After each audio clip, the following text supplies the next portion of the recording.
Lezi indaba zohora lokuqala sikwethulela zona bukhoma omkhulu le-SABC e-Auckland Park eGoli bukele nazi ezinohlonze emini nje. For the docket to be brought to KZN. General, the instruction exists or it doesn't exist? It doesn't exist. Yes, thank you. Iphindelo lomkhuzi wamaphoyisa lisamisiwe Lieutenant General Shadrack Sibiya ungena osukwini lesithathu-ke nokuphuka ngemibuzo mayelana-ke nokuhlakazwa kwe-PKTT ekhomishaneni ngamadlanga. At this stage, not at liberty to disclose anything. I think we just want the process to unfold. Amaphoyisa asaqhubeka nokuthungatha isibhamu okukholakala ukuthi sisetshenziswe esigamekweni sokudubula esibandakanya uBellarmine Mugabe noyindodana kalowo wabe engumengameli waseZimbabwe uRobert Mugabe eHyde Park eGoli. Mayibese ezinhlizweni zethu into yokuba ingenzeka babahambi yabona bazingalahlekelwa ngabantu abahlanu. Once abantu bengaphezulu kwesine bebhubha ku-accident enye siyibiza i-disaster lo. Ungqongqoshe wezamagugambiwa uGwede Mantashe uthi-ke ayake ngokushabalala amathemba ukuthi zizothola-ke zisaphila izisebenzi ey'nhlanu zemayini yaseKimberley esezichitheke izinsuku ezivalelekile ngemva kokudilika komhlaba ekuqaleni kwaleli sonto.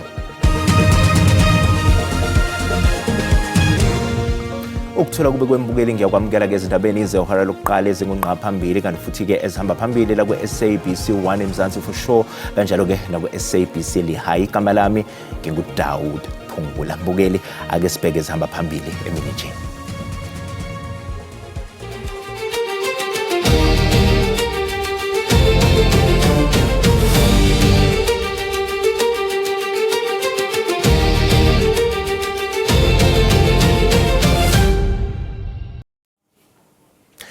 Ikhomishana kaMadlanga iyaqhubeka nokupheka ngemibuzo ukhomishana wamaphoyisa osamiswe emsebenzini Lieutenant General Shadrack Sibiya. Okusezithebeni kokugxilwe kakhulu kukho udaba lwe-PKTT okuyithimba elabe lijutshela ukuphenya ngokubulawa-ke kosombusazwe. uSibiya obhekane-ke nemibuzo kanjalo-ke nanginokuthathwayo kwamadokoda ayephenywa-ke i-PKTT KwaZulu Natal ethuthelwa-ke ekomkhulu lamaphoyisa ePitoli. Ubufakazi bukaSibiya bungenele osukwini lwesithathu namhlanje phambi kwesithangami sekhomishana. Udabeni lokushaqwa kwamadokodo ayephenywa iPKTT KwaZulu Natal ethuthelwa ehhovisi likomkhulu lamaphoyisa. uSibiya utshele ikhomishana ukuthi lokho kwangewona umyalelo waphuma kuye. Can we leave it at there is no such instruction? It's fine. Because it's either there or it's not.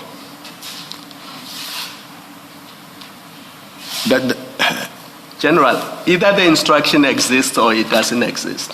The instruction that the docket must not leave KZN. Yes. I just want to understand that question. Yes.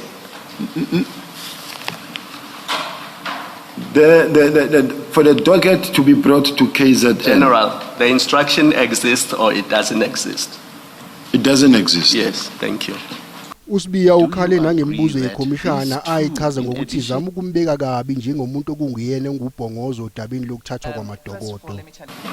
Chair, Yes, General. may I raise a concern? Yes, General. You know, Chair, there's no wrongdoing whatsoever that happened in the process. But the way I am being pushed into a certain corner that says, is there an instruction that says the docket must go to head office or not? I've never given such an instruction. It never happened that I said take the docket from head office to now. General, it was planned maybe. They decided to take the docket themselves to head office. Now it is on my shoulder and I'm the one who must now bear responsibility why they left KZN to head office when in fact I did not give such instruction. Isithangami sekhomishana sisaqhubeka ePitoli. Amaphoyisa asaqhubeka nokuthungatha isibhamu okukholakala ukuthi-ke sisetshenziswe esigamekweni sokudubula esibandakanya uBellarmine Mugabe noyindodana kalowo wabe engumengameli waseZimbabwe uRobert Mugabe eHyde Park eGoli.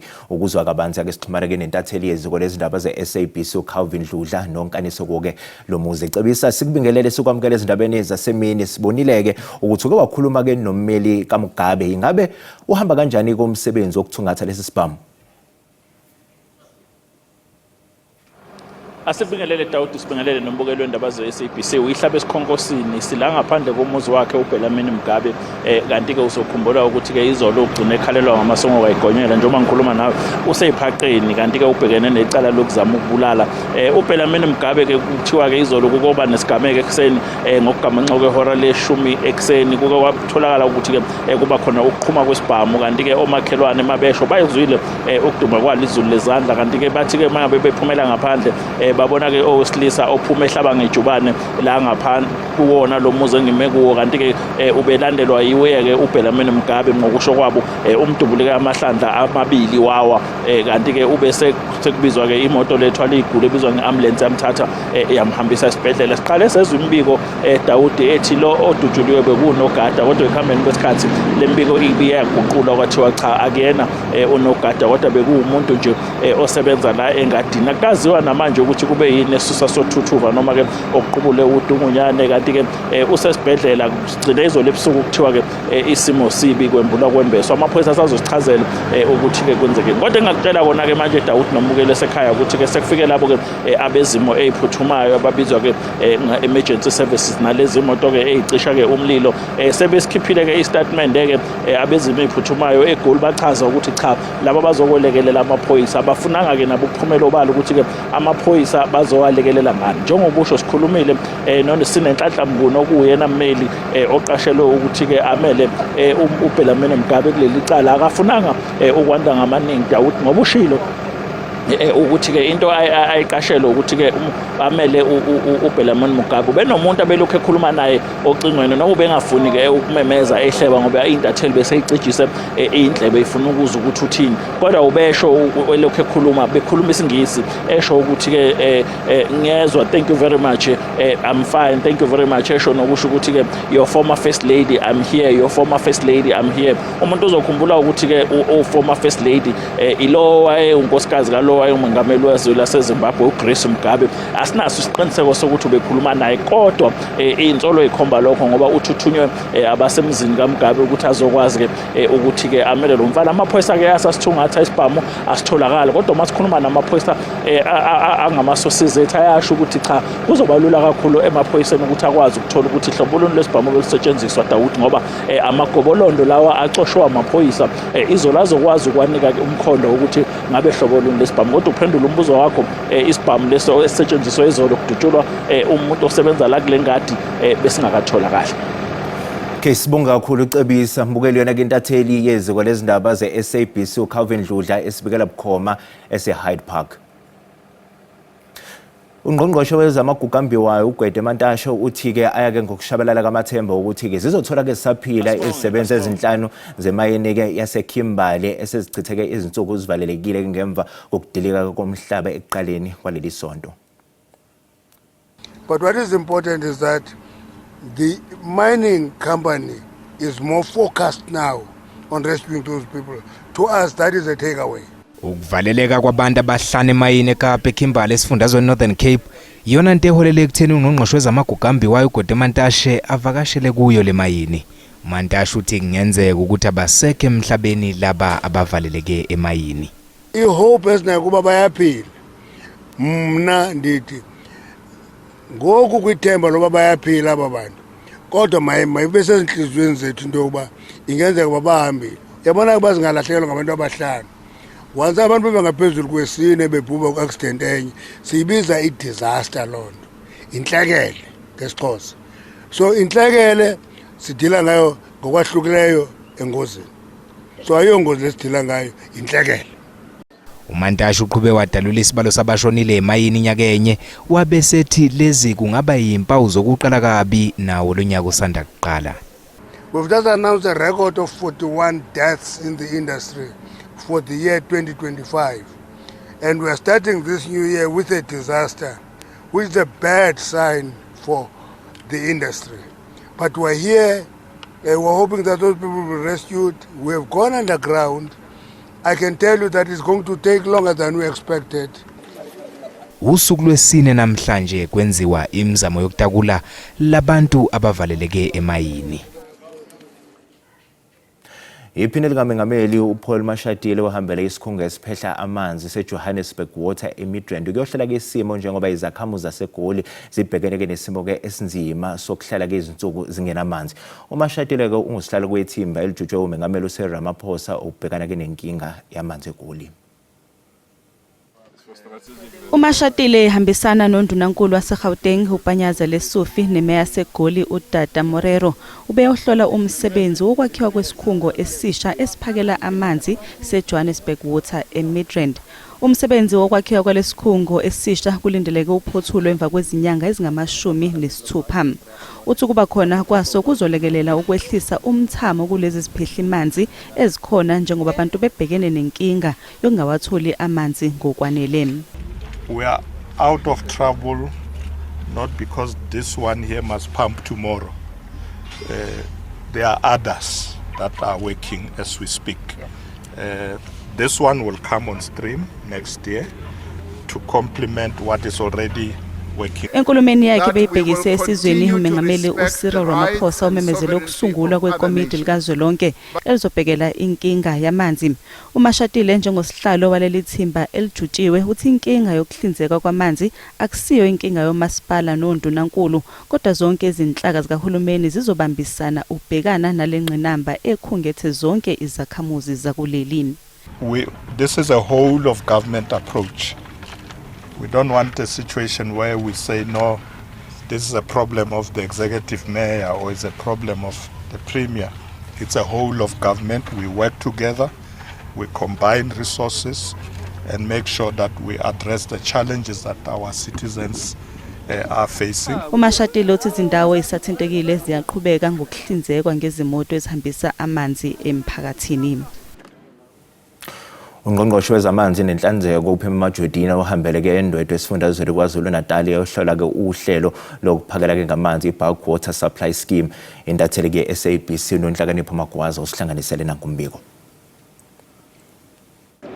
Sila eMshwati bulk water scheme ezosupply noma ezohlinzeka amanzi eindaweni ezahlukahlukene la emakhaya kakhulukazi endwedwe nakomaphumulo.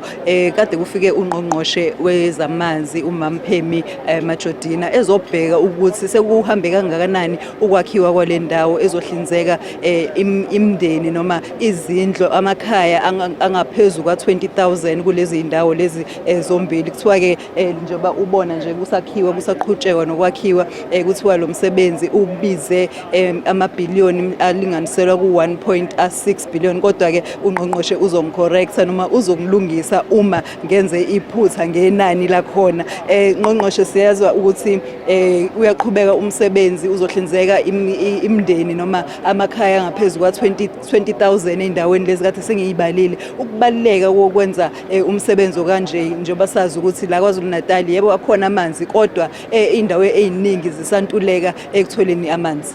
Angibonge Nipho nakuba laleli. Lokhu kubalulekile ngokuthi abantu basemakhaya abakaze bathole iservice eright ingakumbi makuza kumanzi. Saze sakhula sicabanga ukuthi thina simelanga ukuthola amanzi. Ngibuya emakhaya amanzi aphuma emapompini emakhaya bakuyinto nje engaziwa. Lo hulumeni uthi abantu basemakhaya abantu base South Africa nabo bathola amanzi abantu bala eningizimu Afrika abathola amanzi ahlanzekile. Le scheme si 1.6 billion ukuthi sihlinzeke ama household awu 28,000.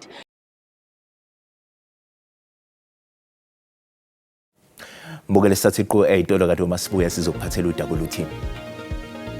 Will not allow criminals and criminal syndicates and gangs to prevail. We are going to go after them and we will deal with them. uMengameli wezwe uCyril Ramaphosa ugcine ethola ithuba lokuziphendulela ngemva kokuthi ke amalungu eParliament echithe izinsuku ezimbili exeka izethembiso zenza enkulumeni ayethulela ke isizwe ngesonto ledlule.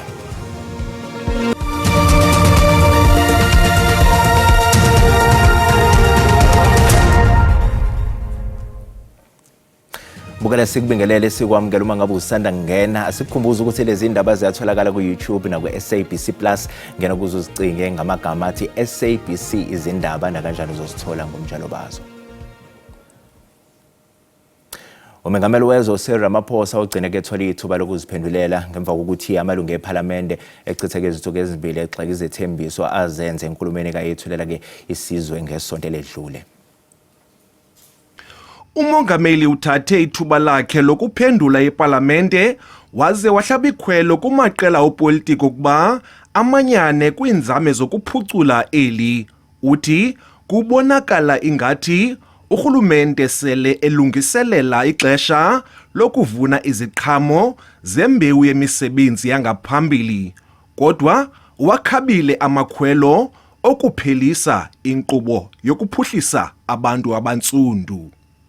It cannot be acceptable to anyone in this house for African people, colored people and Indian people to be poorer and have fewer opportunities than white people.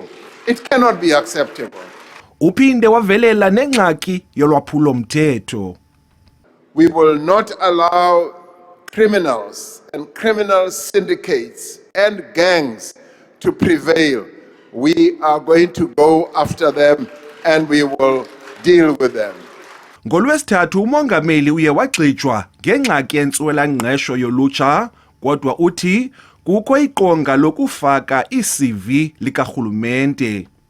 Over 5.7 million young people are now registered on the SA Youth Platform.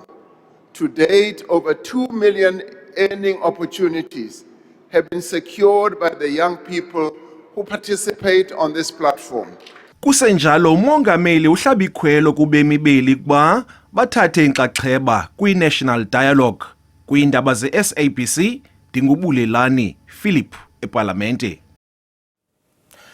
Liyaqhubeka enkantolo ephakeme yaseMthatha ehlezi lisikisiki icala elibhekene nabasola abayisithupha abasola ngokusocwa ngabantu abayishumi ngobuzane lisikisiki ngo-2024.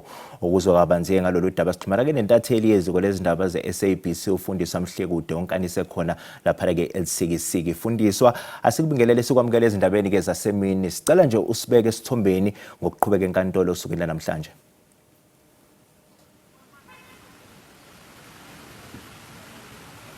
Enkosi Dawudi ndibulise nakubaphulaphuli. Namhlanje into eyenzekayo sibona kubizwa elinye ipolisa nethi xa ndicinga uba lipolisa le-7 lona ke nguSargeant Noluthando Rapita, yena ke ngomnye wabaphandi abathi baya eMbizana ukuyolanda umrhanelwa okanye ummangalelwa wesibini uAphiwe Ndende kunye nommangalelwa wesine uBonga Rico Hintsa. Uyakhumbula ke Dawudi ukuthi abarhanelwa okanye abamangalelwa aba babebanjwe ePort Shepstone KwaZulu Natal, so ngalomhla bayolandwa eMbizana babeyolandwa ngamapolisa aseMpumalanga Koloni okanye awalapha eMpuma Koloni enikezelwa ngamapolisa aKwaZulu Natal. Apho ke ngoku igqwetha lomangalelwa wesibini umnumzana uMawande Nokhwali uxoxa ngelithi umangalelwa lo ammeleyo bathi xa babanjwa benganxibanga benxibe kuphela iboxer apha emazantsi benganxibanga kulomhlaba ungentla. Ukwathyola ngelithi zange bafundelwe namalungelo abo kwaye bathi bediniwe befika epolice station okanye kwisikhululo samapolisa saseLusikisiki bafika babuzwa kuphela imibuzo embalwa kwabe sekuphinda bebuzwa imibuzo ngosuku olulandelayo. Ilapho lento uyakhumbula ke benditshilo xa besithetha ngoLwesithathu ukuba lityala ngaphakathi kwelinye ityala njengoko amagqwetha kunye nabamangalelwa besithi abavumi ukuba bona bavuma ukuba balulenza ulwaphulo mthetho olwenziwa eLusikisiki. Yonke into abayithethayo bayithetha kuba benyanzelisiwe ngenxa yokuba babebethwa bethenjiswa nangokulahlwa emlanjeni kweminye yemilambo eKwaZulu Natal. Namhlanje ke ityala limisiwe, uzawuqhubeka umnumzana uMawande Nokhwali nokufaka imibuzo uNoluthando Rapita lo ongomnye wababantu ababathatha amabangalelwa eMbizana. Fundiswa, ngenxa yesikhathi sicela nje ukuyibamba lapho sibonga kakhulu umbukeli yona ke intatheli yeziko lezindaba ze-SABC uFundiswa Mhlekude sibukela bukhoma eselisikisiki lapha ke eEastern Cape. Ubongani Ntanzi ongumsola wesibili ecaleni lokubulawa kukaSenzo Meya utshela ke enkantolo ukuthi wayengamazwe enhlobo umsola wesihlanu uFiso Kuhle Ntuli kanti ke waqala ukumbona eBoksburg. Ebufakazini obethulwa uConstable Zungu phambi kwenkantolo baveza ukuthi uBongani Danzi, uNtuli kanye nabanye abasolwa babesehostele eBasotho mhla zingama-26 kuMfumfu ka-2014. Akakhuluma iqiniso kwasenkantolo. Why do you say so? Mina okokuqala nje uNtuli angimazi. Number 2 noZungu angimazi lokho uthi mina nginayo hostel. Ngimqala ukumbona mayengena lapha kodwa ilanga lokuqala ngiqala nje ukumbona ukuthi umuntu lo ezethula yena lapha enkantolo. Okwesithatha sangangena hostel mina ngiyazi nokuyazi nangaphakathi ukuthi kanjani. U-Advocate Mshololo umbuzo ukuthi wayekephi mhla zingama-26 kuMfumfu. Mina nkosenkantolo ngishilo lapho ukuthi ngesikhathi bengisebenza ngapha eKarton Vale. Kodwa ngaleli langa leli ngoba emsebenzini qiniseke ukuthi ngangengekho usho khona ngangisekhaya. Umsola wesibili uBongani Danzi utshele inkantolo ke ukuthi yena nje empilweni yakhe akaze abe nemiyeko ekhanda futhi akaze abe nezinyo legolide. Cha ngangena azange ngalenza lesimo. Did you have a gold tip? Cha azange ngafaka izinyo legolide. Icala liyaqhubeka.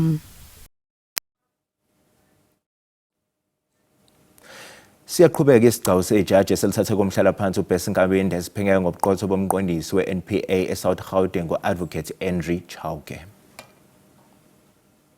Namhlanje uhola ubufakazi esigcawini sejaji uBessie Nkabinde esiphenya ngobuqotho bomqondisi we-NPA South Gauteng Advocate Andrew Chauke, u-Advocate David Mthweni ubuzo wethula ubufakazi u-Advocate Silo Mayema owayiphini lomqondisi alolu phiko eNorthwest ngokuqoka kukaChauke ekutheni abhekelele ithimba labashushisi KwaZulu-Natal. So therefore again, if Advocate Jiba assigned Advocate Chauke the coordinating functions of the prosecution team, which was assigned to Advocate Mlocho, she actually contravened the act because she didn't have that power. Chairperson, that is my basis for saying it's not unlawful. I'm saying it is not per se unlawful. There is nothing that prevents a national director to utilize his or her staff in any manner that she deems appropriate and in the interest of justice. So I didn't see anything wrong in that. A director in the position of Advocate Chauke had no such power. This is against that background that I've just said to you. Yes, yes. Had no powers to so coordinate because the legislation tells us so. That is correct, Chair. Lesicwawu siyaqhubeka. Mukelo umhlahlo wesimo sezulu yalandela emva kwekhefu nganyakazi.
Mbukeli sizibeka lapha ke bese kuphathele zona emini mbukeli usali kahle.